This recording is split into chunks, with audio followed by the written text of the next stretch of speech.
ميني بسطيلات ساهلين كيتحضروا في 2 دقائق. قيدوا هاد الوصفه لشهر رمضان ان شاء الله. خديت حبه ديال الكروم قطعتها طريفات صغارين، زدت عليها بصيله خضاريه وشويه ديال زيت الزيتون.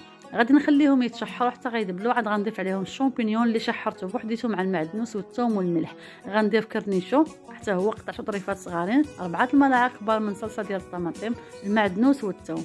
غادي نتبلهم بالملح، الابزار، التحميره، شويه ديال الحار، خرقوم البلدي وشويه ديال الكمون والثوم والمعدنوس جاف.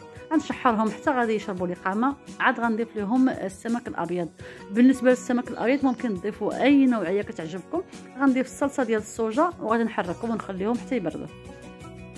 صافي من بعد غناخذ ورقه ديال الفيلو اللي قطعتها مربعات كبارين ودهنتها بشويه ديال الزبده. غنوضع 4 ديال الوريقات في زلافه وغنعمرهم بالحشوه اللي خصها تكون بارده.